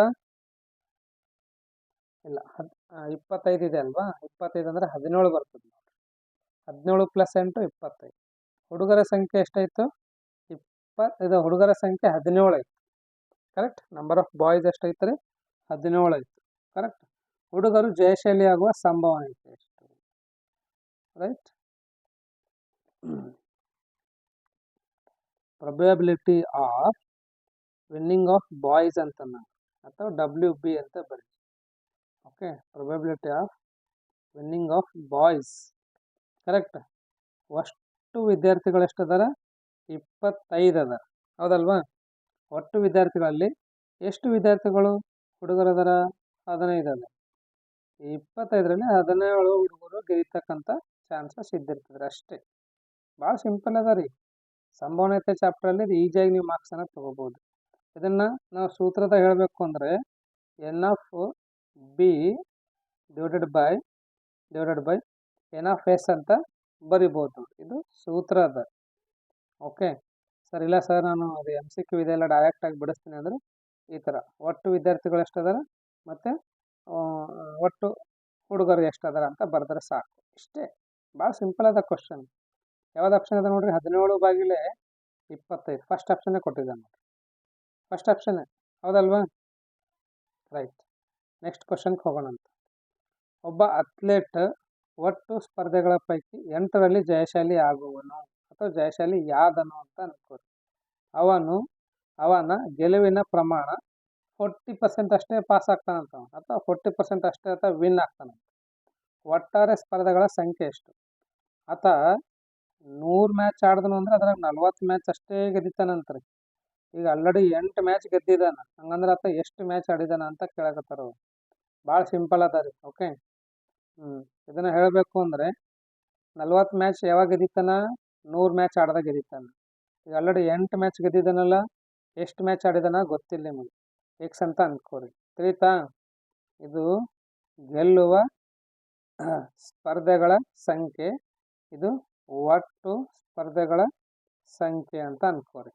ಓಕೆ, 100 ಅಥವಾ ಆಟ ಆಡಿದ್ದನು ಅಥವಾ 100 ಸ್ಪರ್ಧೆಯಲ್ಲಿ ಅಥವಾ ಭಾಗವಹಿಸಿದನು ಅಂದರೆ 40 ಗೆದ್ದಿತಾನೆ. ಈಗ ಆಲ್ರೆಡಿ 8 ಗೆದ್ದಾನ, ಹಂಗಂದ್ರೆ ಎಷ್ಟು ಸ್ಪರ್ಧೆಗಳನ್ನು ಆತ ಆಡಿದಾನಂತ ಈ ಥರ ಬರ್ಕೊಂಡು ಕ್ರಾಸ್ ಮಲ್ಟಿಪ್ಲೈ ಮಾಡ್ಬೇಕಷ್ಟೇ. 40 × X ಅಂದರೆ 40x ಆಗ್ತದೆ. ಏನಾಗ್ತದೆ ಇದು? 40x ಸಮನಾಗಿದೆ. 100ಕ್ಕೆ 100 ಬರೀತೀರಾ? ಇದು ಭಾಗಿಲೆ 8ನ ಈ ಕಡೆ ತೊಗೊಂಡು ಬರ್ರಿ, ಗುಣಿಲೆ 8 ಆಗ್ತದೆ. ಓಕೆ, ಅಥವಾ ಎರಡನ್ನ ಗುಣಿದಾಗ 100 × 8 ಆಗ್ತದೆ. ಎಕ್ಸ್ ಸಮನಾಗಿದೆ. 100ಕ್ಕೆ 100 ಬರಿದ್ರಿ, 8ಕ್ಕೆ 8 ಬರೆದೆ, ಇದು ಗುಣಿಲೆ 40ನ ಈ ಕಡೆ ತೊಗೊಂಡು ಬರ್ರಿ, ಭಾಗಿಲೆ 40 ಆಗ್ತದೆ. ಕರೆಕ್ಟ್. ಇದೊಂದು 0 ಇದೊಂದು 0 ಹೋಯ್ತು. ಏನು ಉಳಿತವಾಗ? 10 × 8 ಭಾಗಿಲೆ 4. 4 ಅಂದರೆ 4, 4 2 8, 10 × 2 12 20. ಆತ ಎಷ್ಟು ಸ್ಪರ್ಧೆಯಲ್ಲಿ ಭಾಗವಹಿಸಿದಾನ ಅಥವಾ ಎಷ್ಟು ಸ್ಪರ್ಧೆಯಲ್ಲಿ ಆಟ ಆಡಿದಾನ ಅಂತಂದರೆ 20 ಸ್ಪರ್ಧೆಯಲ್ಲಿ ಆತ ಆಟ ಆಡಿದಾನ, ಹೌದಾ. 20 ಆಡಿದಾಗ ಮಾತ್ರ ಅಷ್ಟೇ ಆತ ಎಷ್ಟು ಗೆದ್ದಲಿಕ್ಕೆ ಸಾಧ್ಯ ಅದ ರೀ? 8 ಗೆದ್ದಲಿಕ್ಕೆ ಸಾಧ್ಯ ಅದ. ತಿಳಿತಲ್ಲ? ಭಾಳ ಸಿಂಪಲ್ ಅದ ನೋಡ್ರಿ. 6ನೇ ಕ್ವಶನ್ ಎಷ್ಟು ಸಿಂಪಲ್ ಅದ ನೋಡ್ರಿ. ಸಿಂಪಲ್ ಅದ, ಏನು ಕನ್ಫ್ಯೂಷನ್ ಮಾಡ್ಕೊಳಕ್ಕೆ ಹೋಗ್ಬೇಡ್ರಿ ನೀವು. ಅಷ್ಟೇ. ನಾ ಏನು ಹೇಳ್ತೀನಿ ಅದನ್ನೆಲ್ಲ ಚೆನ್ನಾಗಿ ಕೇಳ್ರಿ, ಚೆನ್ನಾಗಿ ಪ್ರಾಕ್ಟೀಸ್ ಮಾಡಿರಿ, ಚೆನ್ನಾಗಿ ತಿಳ್ಕೊರಿ, ಚೆನ್ನಾಗಿ ಪರ್ಫೆಕ್ಟ್ ಆಗ. ಚೆನ್ನಾಗಿ ತಿಳ್ಕೊಂಡು ಪರ್ಫೆಕ್ಟ್ ಆಗ್ಬೇಕು ನೋಡ್ರಿ. ಅಂದಾಗ ಮಾತ್ರ ನಿಮ್ಗೆ ಆತ ಕ್ವಶನ್ಸ್ಗಳು ಎಂಥವೇ ಕೇಳಲ್ಲ, ಈಸಿಯಾಗಿ ಬಿಡಿಸ್ಬಹುದು. ತಿಳಿತಲ್ವಾ? ನೆಕ್ಸ್ಟ್ ಕ್ವಶನಿಗೆ ಹೋಗೋಣವಾ? ಎಸ್, ಈ ಕ್ವಶನ್ ಇನ್ನೊಂದು ಸ್ವಲ್ಪ ಬರೀಬೇಕಿತ್ತು, ನಾನು ಇವಾಗ ಬರಿತೀನಿ ನೋಡ್ರಿ. ಏನದಪ್ಪ ಕ್ವಶನ್ ಅಂತಂದರೆ x³ ಅದ ನೋಡಿ. ಏನದ ಇದು? x³ + 5 × x - x⁵ ಅದ. ಏನದ ಇದು? X cube plus 5 ಗುಣಿಲೆ 4 minus X minus 4 minus X ಘಾತ 5. ಈ ಒಂದು ಬೀಜಕ್ಕೆ ಘಾತ ಸೂಚಿ ಏನದ ಅಂತ ಕೇಳಕತ್ತಾರ ಅವ್ರು. ನಾನು ಬಹುಪದೋಕ್ತಿ ಹೇಳಿದ್ದೀನಿ. ಏನು ಬಹುಪದೋಕ್ತಿ ಚಾಪ್ಟರ್ ಹೇಳಿದ್ದೀನಿ ರೀ, ರೈಟ್. ಅದನ್ನು ಇಂಗ್ಲೀಷಲ್ಲಿ ಪಾಲಿನಾಮಿಯಲ್ಸ್ ಅಂತ ಕರೀತಾರೆ. ಈ ಚಾಪ್ಟರ್ನ ನಾನು ಆಲ್ರೆಡಿ ಮುಗಿಸಿದ್ದೀನಿ, ಇವಾಗ ಎಲ್ಲ ನೀಟಾಗಿ ಹೇಳಿದ್ದೀನಿ ರೀ. ಅದು ನೀವೇನಾದರೂ ನೋಡಿದರೆ ಅದು ಪರ್ಫೆಕ್ಟ್ ಆಗಿದ್ರೆ ಅಂದರೆ ಇದು ಈಸಿಯಾಗಿ ನೀವು ಹೇಳ್ಬೋದು. ಹೌದಾ, ಅದರಲ್ಲಿ ಏನು ಡೌಟ್ ಇಲ್ಲ, ರೈಟ್. ಏನು ಮಾಡಬೇಕಪ್ಪ ಅಂದ್ರೆ ಎರಡನ್ನ ಮಲ್ಟಿಪ್ಲೈ ಮಾಡಿರಿ. ಮಲ್ಟಿಪ್ಲೈ ಮಾಡ್ಲಾರ್ದೇನೂ ಹೇಳ್ಬೋದು ಈಸಿಯಾಗಿ. ನೋಡ್ರಿ, ಇದು 3, ಇದು 5 ಅದ. 5 + 3 ಅಂದರೆ 8 ಅಂತ ಡೈರೆಕ್ಟ್ನು ಹೇಳ್ಬೋದು. ನಾವು ಏನಂತ ಹೇಳ್ಬೋದು? 8 ಅಂತ ಡೈರೆಕ್ಟ್ನು ಹೇಳ್ಬೋದು. ಇದನ್ನು ಸ್ವಲ್ಪ ನಿಮ್ಗೆ ಯಾವ ಥರ 8 ಬರ್ತದೆ ಅಂತಲೇ ಹೇಳ್ತೀನಿ ನೋಡಿರಿ. ಫಸ್ಟ್ ಎರಡು ಟರ್ಮಿಗೆ ಮಲ್ಟಿಪ್ಲೈ ಮಾಡಿ. ಎಕ್ಸ್ ಕ್ಯೂಬ್ ಗುಣಿಲೆ 4 ಅಂದರೆ 4 ಎಕ್ಸ್ ಕ್ಯೂಬ್ ಆಗ್ತದೆ. ಮತ್ತು X cube plus into minus minus ಬರೀರಿ. ಎಕ್ಸ್ ಕ್ಯೂಬ್ ಗುಣಿಲೆ x⁴ ಅಂದರೆ x⁴ ಆಗ್ತದೆ.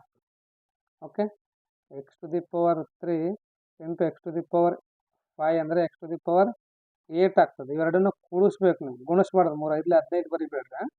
ಎರಡು ಘಾತ ಸೂಚಿಗಳನ್ನು ನಾವು ಏನು ಮಾಡಬೇಕು? ಕೂಡಿಸ್ಬೇಕು. ಕರೆಕ್ಟ್. ಯಾವಾಗ ಎರಡು ಆಧಾರ ಸಂಖ್ಯೆಗಳು ಅಥವಾ ಬೇಸ್ ನಂಬರ್ಸ್ ಸೇಮ್ ಆಗಿದ್ದಾಗ ಎಕ್ಸ್ಪೋನೆಂಟ್ಸ್ ಅಥವಾ ಪವರ್ಸ್ ಅಥವಾ ಡಿಗ್ರಿ ಅಂತ ಕರಿತೀವಲ್ವ, ಅವುಗಳನ್ನು ಕೂಡಿಸ್ಬೇಕು. ಇದು ತಲೆಯಲ್ಲಿ ಇಟ್ಕೋರಿ.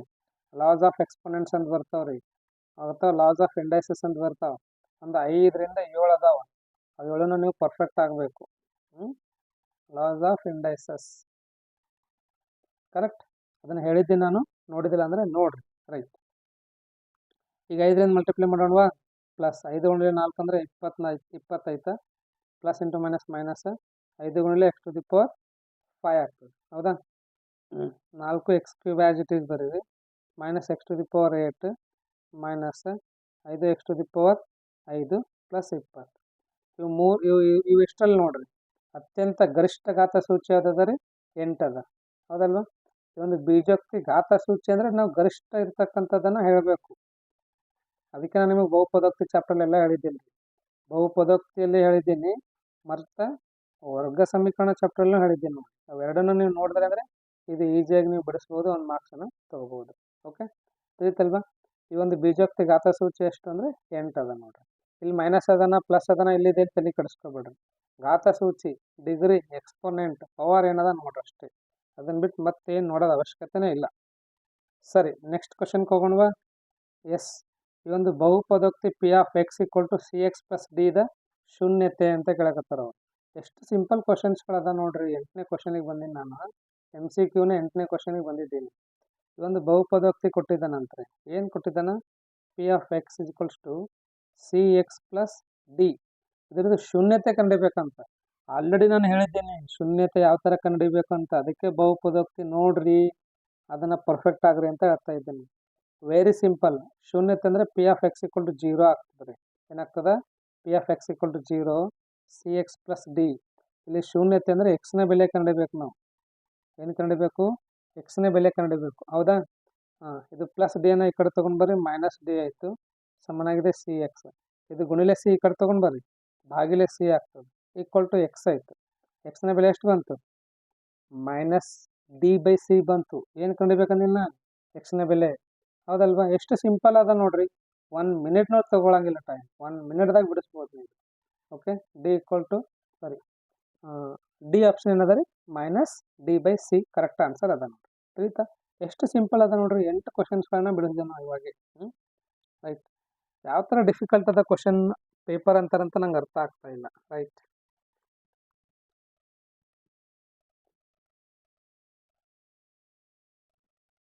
ನೆಕ್ಸ್ಟ್ ಕ್ವಶನ್ಗೆ ಹೋಗೋಣವಾ?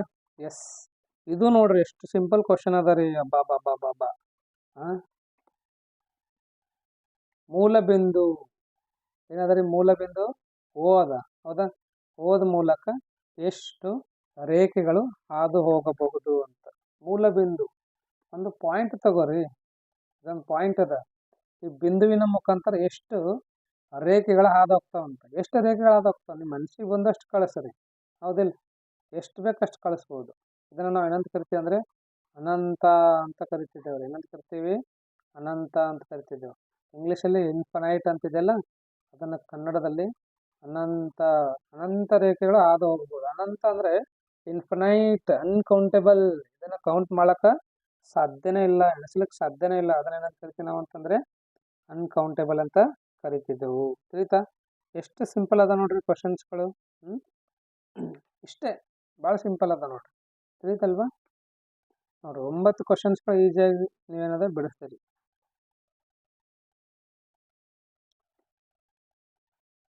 ರೈಟ್, ನೆಕ್ಸ್ಟ್ ಕ್ವಶನ್ಗೆ ಹೋಗೋಣವಾ? ಎಸ್ ಎಸ್ ಇಲ್ಲಿ ನಿಮಗೆ ಇನ್ನೊಂದು ಹೇಳ್ಬೇಕಂದ್ರೆ ಯೂಕ್ಲಿಡ್ನ ಸಿದ್ಧಾಂತಗಳು ಬರ್ತಾವ್ರಿ, ನಿಯಮಗಳು ಬರ್ತಾವೆ. ಅವೆಲ್ಲವನ್ನ ಪರ್ಫೆಕ್ಟ್ ಆಗ್ರಿ. ಅವಾಗ ನೀವೇನಾದ್ರೆ ಈ ಥರ ಕ್ವಶನ್ಸ್ಗಳನ್ನ ಈಸಿಯಾಗಿ ಬಿಡಿಸ್ಬೋದು. ನೆಕ್ಸ್ಟ್ ಕ್ವಶನ್ಗೆ ಹೋಗೋಣ. ಒಂದು ವರ್ಗದಲ್ಲಿನ ಸಮಮಿತಿ ಅಕ್ಷಗಳ ಸಂಖ್ಯೆ ಎಷ್ಟು ಅಂತ. ಎಷ್ಟು ಸಿಂಪಲ್ ಕ್ವಶನ್ ಅದ ನೋಡ್ರಿ. ಅಬ್ಬಾ. ಸಮಮಿತಿ ಅಕ್ಷಗಳ ಸಂಖ್ಯೆ ಎಷ್ಟು ಅಂತ.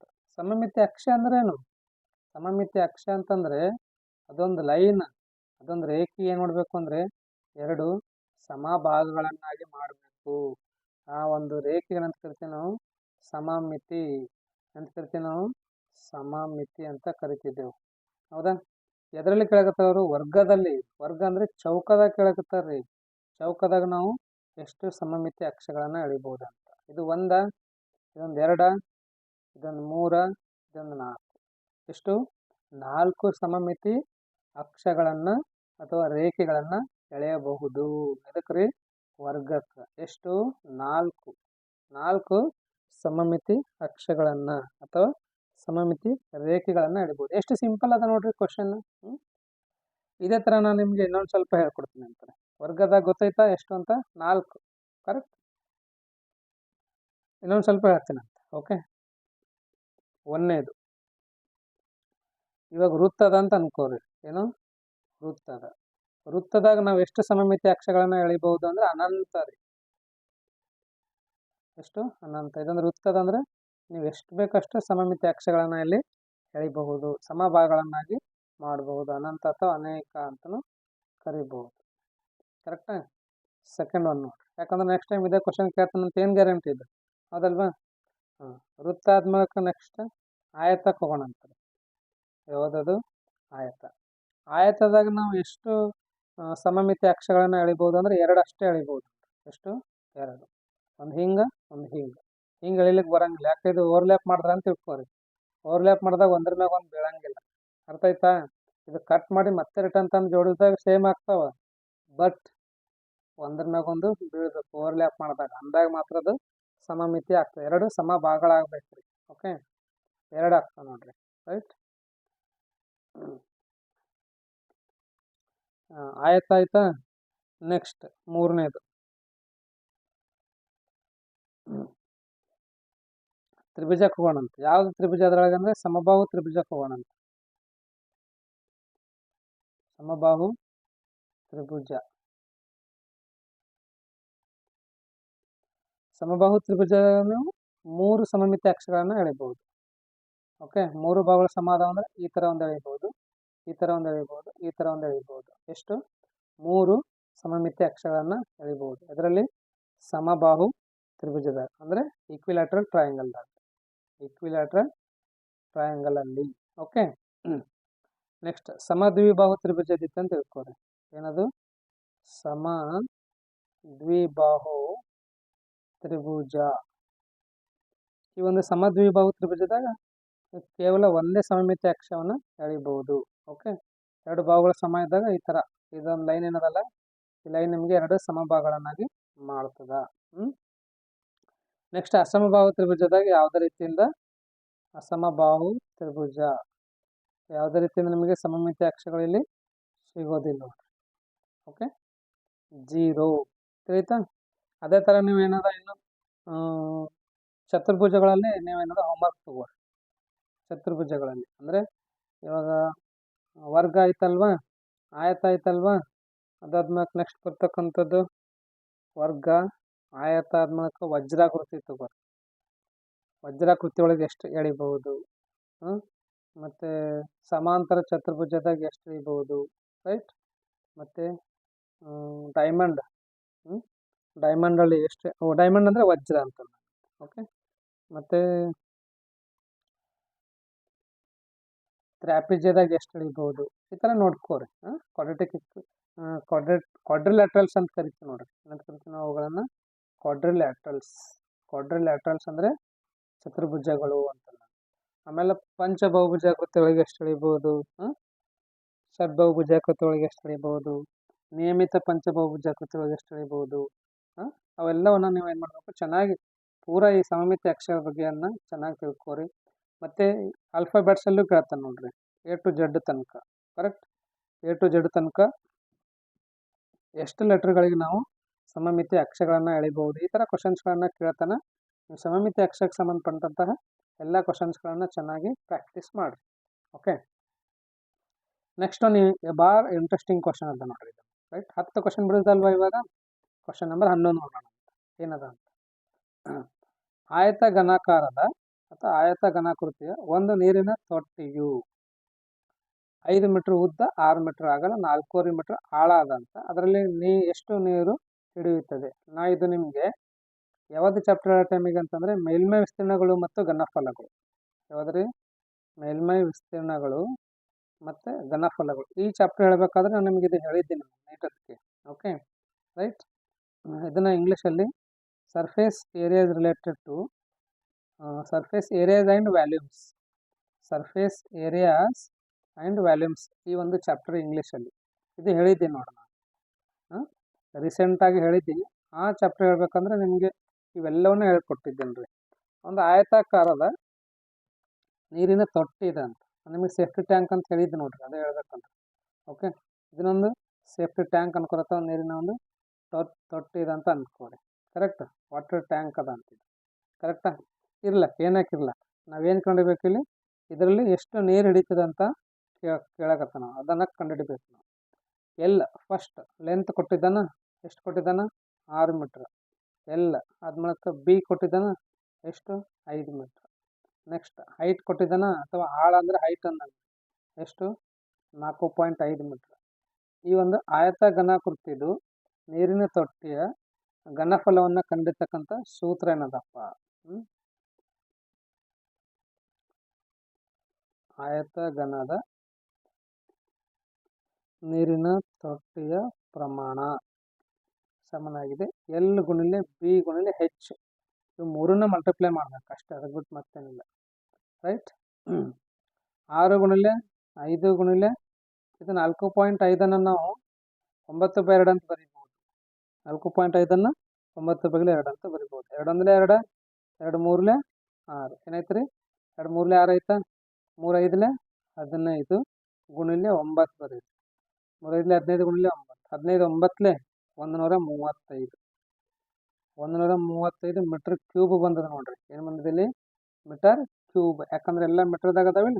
ಆ ಚಾಪ್ಟರ್ ಹೇಳ್ಬೇಕಂದ್ರೆ ನಾನು ನಿಮಗೆ ಎಲ್ಲ ನೀಟಾಗಿ ಹೇಳ್ಕೊಟ್ಟಿದ್ದೇನೆ. ಮೀಟರ್ ಕ್ಯೂಬ್ದಾಗ ಇದ್ದಾಗ ಏನು ಮಾಡ್ಬೇಕದೆಲ್ಲವ. ಇವಾಗ 1 ಮೀಟರ್ ಕ್ಯೂಬ್ ಅಂದ್ರೆ 1000 ಲೀಟ್ರ್ ಅದ. ಎಷ್ಟು? 1 ಮೀಟರ್ ಕ್ಯೂಬ್ ಅಂದ್ರೆ 1000 ಲೀಟ್ರ್ ಅದ. ಈಗ ನೋಡ್ರಿ, ನೀವು 135 ಮೀಟರ್ ಕ್ಯೂಬ್ ಬಂತು, ನೀವು ಏನು ಮಾಡ್ತೀರಿ? ಇಮಿಡಿಯೇಟ್ಲಿ ಸಿ ಆಪ್ಷನ್ ಹಾಕ್ತೀರಿ. ಬಟ್ ಸಿ ಆಪ್ಷನ್ ಹಾಕಬಾರ್ದು. ಯಾಕೆ ಹಾಕ್ಬಾರ್ದು? ಆತ ಲೀಟ್ರಲ್ಲಿ ಕೇಳಿದಾನೆ, ನಮಗೆ ಇಲ್ಲಿ ಮೀಟರ್ ಕ್ಯೂಬ್ ಒಳಗೆ ಬಂದದ್ರಿ. ಕರೆಕ್ಟ್? ವ್ಯಾಲ್ಯೂಮ್ ಮೀಟರ್ ಕ್ಯೂಬ್ದಾಗ ಬಂದಿದೆ, ಎದ್ರಾಗ ಬಂದಿಲ್ಲ ನಮಗೆ? ಲೀಟ್ರ್ದಾಗ ಬಂದಿದೆ. ಈಗ 1 ಮೀಟರ್ ಕ್ಯೂಬ್ ಅಂದ್ರೆ 1000 ಆಯಿತು. ಎಷ್ಟು ಬಂದಿದೆ ಇಲ್ಲಿ? 135 ಮೀಟರ್ ಕ್ಯೂಬ್ ಬಂದಿದೆ. ಈ 135ಕ್ಕೆ 1000ದಿಂದ ಗುಣಿಸ್ರಿ, ಎಷ್ಟಾಗ್ತದೆ? 1,35,000 ಲೀಟ್ರ್ ಬರ್ತದೆ ನೋಡ್ರಿ. ಯಾವ್ದು ಅಷ್ಟು ಆಪ್ಷನ್ ಕರೆಕ್ಟ್ ಅದ ರೀ? ಬಿ ಆಪ್ಷನ್ ಕರೆಕ್ಟ್ ಅದ ರೀ. ಗಡಬಡ ಮಾಡ್ಬಾರ್ದು, ಅವಸರ ಮಾಡ್ಬಾರ್ದು ರೀ. ಕ್ವಶನ್ ಎದ್ರಾಗ ಕೊಟ್ಟಿದ್ದಾನ ಮತ್ತು ಆನ್ಸರ್ ಎದ್ರಾಗ ಕೊಟ್ಟಿದ್ದಾನ, ಎದ್ರಲ್ಲಿ ಕೇಳಕತ್ತಾನ ಅಂತಕ್ಕಂಥ ನಿಮ್ಮ ತಲೆಯಲ್ಲಿ ಇರಬೇಕು. ಅಂದಾಗ ಮಾತ್ರ ನೀವು ಏನು ಮಾಡ್ಬೋದು? ಈಸಿಯಾಗಿ ಸ್ಕೋರನ್ನು ಮಾಡ್ಬೋದು. ಎಷ್ಟು ಸಿಂಪಲ್ ಅದ ನೋಡ್ರಿ ಇದು. ಹೌದಾ? 11 ಕ್ವಶನ್ ಆಯ್ತು. I think this is 2 mark question ಏನೋ ಇದೆ ಇದು. ಓಕೆ, ನೋ ಇಲ್ಲ, 1 ಮಾರ್ಕಿನ question. Yes yes, it is only 1 mark question. 1 mark ಕ್ವಶನೇ ಇದೆ. ಕರೆಕ್ಟಾ? ನೆಕ್ಸ್ಟ್ ಕ್ವಶನ್ಗೆ ಹೋಗಲ್ಲ. ನೆಕ್ಸ್ಟ್ ಕ್ವಶನ್ ನೋಡ್ರಿ, ಇದು ಲಾಸ್ಟ್ ಕ್ವಶನ್. ವಕ್ರ ಮೇಲ್ಮೈ ವಿಸ್ತೀರ್ಣ. ಇನ್ನು ಈಗೇನು ಹೇಳಿದ್ದೀನಲ್ವಾ? ಎಸ್, ಯಾವುದ್ರಿ? Surface area and value. ಇದೇ ಚಾಪ್ಟರ್ಲಿಂದ ಮತ್ತೆ ಒಂದು ಕ್ವಶನ್ ಬಂತು ನೋಡ್ರಿ.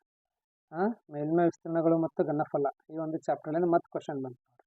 ವಕ್ರ ಮೇಲ್ಮೈ ವಿಸ್ತೀರ್ಣ ಎಷ್ಟದಂತ್ರಿ? 88 ಸೆಂಟಿಮೀಟರ್ ಸ್ಕ್ವಯರ್ ಅದ, ಯಾಕಂದ್ರೆ ವಿಸ್ತೀರ್ಣ ಯಾವಾಗಲೂ ಸ್ಕ್ವಯರ್ ಯೂನಿಟ್ಸಲ್ಲಿ ಇದ್ದಿರ್ತದೆ. ಇರುವ ಒಂದು ಸಿಲಿಂಡರ್ನ ಎತ್ತರ 14 ಸೆಂಟಿಮೀಟರ್ ಆದರೆ ಆ ಸಿಲಿಂಡರ್ನ ಪಾದದ ತ್ರಿಜ್ಯವನ್ನು ಕಂಡುಹಿಡಿಬೇಕಂತ. ನಾವು ಇವೆಲ್ಲ ಸಾಕಷ್ಟು ಲೆಕ್ಕಗಳನ್ನು ನಿಮಗೆ ಈ ಚಾಪ್ಟರ್ಲಿಂದ ಹೇಳ್ಕೊಟ್ಟಿದ್ದೀನಿ. ಎಲ್ಲವನ್ನು ನೋಡಿ, ಸುಮಾರು ಒಂದು 12-13 ವಿಡಿಯೋಗಳಿದ್ದಿರಬೇಕು ಈ ಚಾಪ್ಟರ್ ಸಂಬಂಧಪಟ್ಟಂತ. ಅದಕ್ಕೆ ಯಾವುದೇ ಕ್ವಶನ್ ಕೇಳಿದ್ರೆ ಸಹ ಈಸಿಯಾಗಿ ನೀವು ಬಿಡಿಸ್ಬೇಕಂತ ಅಷ್ಟೊಂದು ವಿಡಿಯೋಗಳನ್ನು ಮಾಡಿದ್ದೀನಿ ನಾನು ಸ್ಪೆಷಲಿ ಈ ಚಾಪ್ಟ್ರಲ್ಲಿ. ಓಕೆ, ಏನು ಕೊಟ್ಟಿದ್ದಾನೆ ಅದನ್ನು ಬರೆಯೋಣ ಅಂತ. ಮತ್ತು ಏನು ಕೇಳ್ತಾ ಇದ್ದಾನಂತ, ಈ ಒಂದು ಸಿಲಿಂಡ್ರದು ಪಾದದ ತ್ರಿಜ್ಯವನ್ನು ಕೇಳಕತ್ತಾನ. ಫಸ್ಟ್ ಏನು ಕೊಟ್ಟಿದ್ದಾನೆ ಅದನ್ನು ಬರೆಯಿರಿ. ಕರ್ಡ್ ಸರ್ಫೇಸ್ ಏರಿಯಾ ಅಂತ ಕರಿತಿದ್ದೇವೆ. Curved surface area of cylinder ಕೊಟ್ಟಿದ್ದಾನೆ ನೋಡ್ರಿ, ಹೌದಾ? ಇದನ್ನು ನೀವು ಕನ್ನಡದಲ್ಲಿ ವಕ್ರ ಮೇಲ್ಮೈ ವಿಸ್ತೀರ್ಣ ಅಂತ ಅನ್ಕೋರಿ. ಎಷ್ಟು ಕೊಟ್ಟಿದ್ದಾನೆ? 88 ಸೆಂಟಿಮೀಟರ್ ಸ್ಕ್ವಯರ್ ಕೊಟ್ಟಿದ್ದಾನೆ ಇರ್ಲಾಕ. ಮತ್ತೇನು ಕೊಟ್ಟಿದ್ದಾನೆ? ಸಿಲಿಂಡ್ರದ ಎತ್ತರ ಕೊಟ್ಟಿದ್ದಾನೆ ರೀ. ಎಷ್ಟು? 14 ಸೆಂಟಿಮೀಟರ್ ಕೊಟ್ಟಿದ್ದಾನೆ. ಏನು ಕಂಡುಹಿಡಿಬೇಕಂತ? ಈ ಒಂದು ಸಿಲಿಂಡರ್ನ ಪಾದದ ತ್ರಿಜ್ಯವನ್ನು ಕಂಡುಹಿಡಿಬೇಕಂತ. ಕರೆಕ್ಟಾ? ನಿಮ್ಗೆಲ್ಲ ಸೂತ್ರಗಳನ್ನು ಹೇಳ್ಕೊಟ್ಟಿದ್ದೀನಿ, ಸೂತ್ರಗಳು ಬರಬೇಕು ನೋಡ್ರಿ. ಅದಕ್ಕೆ ನೀವು ವಿಡಿಯೋಗಳನ್ನು ನೋಡಿರಿ, ಚೆನ್ನಾಗಿ ಅರ್ಥ ಮಾಡ್ಕೋರಿ. ಯಾರೆಲ್ಲ ಪ್ರಾಕ್ಟೀಸ್ ಆಗಿರಿ ವೆರಿ ಗುಡ್. ನಿಮಗೆ ಒಂದು ಗುಡ್ ಹೇಳ್ತೀನಿ ನಾನು. ರೈಟ್, ಈ ಒಂದು ಸಿಲಿಂಡರ್ನ ವಕ್ರ ಮೇಲ್ಮೈ ವಿಸ್ತೀರ್ಣ ಕಂಡಿರ್ತಕ್ಕಂಥ ಸೂತ್ರ ಏನದ ರೀ? 2πr(h) ಅದ ರೀ. ಏನದ ರೀ? 2πr(h). 2πr(h) = 88. ಆಲ್ರೆಡಿ ಅವನೇ ಕೊಟ್ಟಿದ್ದಾನೆ. 2ಕ್ಕೆ 2 ಬರೀರಿ. ಪೈ ಅಂದರೆ 22/7 ಬರೀರಿ. ಆರ್ ಅಂದ್ರೆ ಗೊತ್ತಿಲ್ಲ, ಕಂಡುಹಿಡಿಬೇಕು. ಹೆಚ್ ಅಂದರೆ 14 ಕೊಟ್ಟಿದ್ದಾನೆ, ಅದನ್ನು ಬರೀರಿ. ಸಮನಾಗಿದೆ 88. ಓಕೆ, 7 1 7, 7 2 14. So R = 88. 22 2 ಎಷ್ಟಾಗುತ್ತೆ? 44 ಆಗುತ್ತೆ. 44 × 2 ಅಂದರೆ 88 ಆಯಿತು. ಇದು 88 ಆರ್ ಆಗ್ತದೆ, ಹೌದಲ್ವಾ? ಸೊ ಇವಾಗ ಆರ್ = 88 ಬರೀರಿ. ಇದು ಗುಣಿಲೆ 88 ಈ ಕಡೆ ತೊಗೊಂಡು ಬರ್ರಿ, ಭಾಗಿಲೆ ಆಗುತ್ತೆ. 88 / 88. 88 ಅಂದರೆ 88 ಅಂದರೆ. ಸೊ ದೇರ್ ಫೋರ್ ಆರ್ = ಎಷ್ಟು ಬಂತು ನಿಮ್ಗೆ? 1 ಸೆಂಟಿಮೀಟರ್. ಎಷ್ಟು ಸಿಂಪಲ್ ಅದ ನೋಡ್ರಿ. ಈಸಿಯಾಗಿ ನೀವು ಇಲ್ಲೇನದ 1 ಮಾರ್ಕನ್ನು ತೊಗೋಬಹುದು. ಕರೆಕ್ಟಾ? ಡಿ ಆಪ್ಷನ್ ಎಷ್ಟು? 1 ಮಾರ್ಕ್. 12 ಮಾರ್ಕ್ ಬಂದು ಇಲ್ಲಿ 75 ತೊಗೋಬೇಕಿದ್ದಿತ್ತು, 12 ತೆಗೀರಿ. 75ದಾಗ ಆಲ್ರೆಡಿ ನಿಮ್ಗೆ 12 ಬಂದು, ಇನ್ನೂ ಎಷ್ಟು ಉಳಿತು ರೀ? ಇನ್ನು 63 ಮಾರ್ಕ್ ಅಷ್ಟೇ ಉಳಿದಿತ್ತು ನೋಡ್ರಿ. ಇವಾಗಂತೂ ಎಷ್ಟು ತೊಗೋಬೇಕು ನೀವು ಎಲಿಜಿಬಲ್ ಅಲ್ಲಕ್ಕ? ಒಂದು 67 68 ಮಾರ್ಕ್ಸ್ ತೊಗೋಬೇಕು. 67 ಏನೋ ಅದೇ 68 ತೊಗೋರಿ. ಬಟ್ ಇವಾಗ ಎಲಿಜಿಬಲ್ ಆದ್ರೆ ನಡೆಯಂಗಿಲ್ಲ, ಇವಾಗ ರ್ಯಾಂಕ್ ಬೇಕಾಗ್ತದೆ ಇವಾಗ, ಹೌದಲ್ವಾ? ಒಳ್ಳೆ ರ್ಯಾಂಕ್ ತೊಗೋಬೇಕು ರೀ. ಅಂದಾಗ ಮಾತ್ರ ನಿಮ್ಮದು ಮೆರಿಟ್ ಲಿಸ್ಟಲ್ಲಿ ಹೆಸರು ಇರ್ತದ. ಅಂದಾಗ ಮಾತ್ರ ಜಾಬ್ ಸಿಗ್ತದೆ, ಹೌದಲ್ವಾ? ಅರ್ಥ ಆಯ್ತಲ್ವಾ? ತುಂಬ ಇಂಟ್ರೆಸ್ಟಿಂಗ್ ಅದ ರೀ. ಎಲ್ಲ ಕ್ವಶನ್ಸ್ಗಳು ತಮ್ಮೆಲ್ಲರಿಗೂ ಚೆನ್ನಾಗಿ ಅರ್ಥ ಆಗಿದೆ ಅಂತ ಅನ್ಕೊತೀನಿ. ನಿಮ್ಗೆ ಏನೇ ಡೌಟ್ ಇದ್ದರೂ ತಾವು ಕಮೆಂಟಲ್ಲಿ ಕಮೆಂಟ್ ಮಾಡಿ ಕೇಳ್ಬೋದು. ಒಂದೇ ಒಂದು ಏನು ಹೇಳ್ತೀನಿ ಅಂತಂದರೆ, ಎಲ್ಲವನ್ನು ಚೆನ್ನಾಗಿ ನೋಡ್ರಿ, ನೋಡಿ ಅದನ್ನು ಚೆನ್ನಾಗಿ ತಿಳ್ಕೋರಿ. ಓಕೆ, ತಿಳ್ಕೊಂಡು ಅದನ್ನು ಚೆನ್ನಾಗಿ ಪ್ರಾಕ್ಟೀಸ್ ಮಾಡಿರಿ. ಪ್ರಾಕ್ಟೀಸ್ ಮಾಡಿ ಅದನ್ನು ಪರ್ಫೆಕ್ಟ್ ಆಗ್ರಿ. ರೈಟ್, ಪರ್ಫೆಕ್ಟ್ ಆಗಿ ಅದನ್ನು ನೀವು ಸ್ಪೀಡ್ ಹೊತ್ತಿಗೆ ಸಾಲ್ವ್ ಮಾಡಬೇಕು, ಅದೊಂದು ಕಲೀರಿ. ಫಸ್ಟ್ ಚೆನ್ನಾಗಿ ವಿಡಿಯೋಗಳನ್ನು ನೋಡಿರಿ, ತಿಳ್ಕೊರಿ, ಆಮೇಲೆ ಅದನ್ನು ಪ್ರಾಕ್ಟೀಸ್ ಮಾಡಿರಿ. ಪ್ರಾಕ್ಟೀಸ್ ಮಾಡಿ ಮಾಡಿ ಮಾಡಿ ಮಿಸ್ಟೇಕ್ಸ್ ಆಗ್ತಾವ. ಆ ಒಂದು ಮಿಸ್ಟೇಕ್ಸ್ನಿಂದ ನೀವೇನು ಮಾಡ್ಬೋದು? ಇಲ್ಲಿ ಪರ್ಫೆಕ್ಟ್ ಆಗ್ಬೋದು. ಆ ಪರ್ಫೆಕ್ಟ್ ಆಗಿದ್ದನ್ನು ನೀವು ಸ್ಪೀಡಾಗಿ ಬಿಡಿಸ್ತಕ್ಕಂಥ ವ್ಯವಸ್ಥೆಯನ್ನು ಮಾಡಬೇಕು. ಅಂದಾಗ ಮಾತ್ರ ನಿಮಗೆ ಸಮಯದ ಒಂದು ಸಮಸ್ಯೆ ಆಗಂಗಿಲ್ಲ ರೀ. ತಿಳಿತಲ್ವಾ? ರೈಟ್. ಸೊ ಈ ಒಂದು ವಿಡಿಯೋನ ನೋಡಿದ್ದಕ್ಕೆ ತಮ್ಮೆಲ್ಲರಿಗೂ ತುಂಬ ಧನ್ಯವಾದಗಳು. ಮತ್ತೆ ನಾನು ನಿಮಗೆ ಮುಂದಿನ ಒಂದು ವಿಡಿಯೋಲಿ ಭೇಟಿ ಆಗ್ತೀನಂತ. ಅಲ್ಲಿ ತನಕ ಟೇಕ್ ಕೇರ್, ಬಾಯ್ ಬಾಯ್.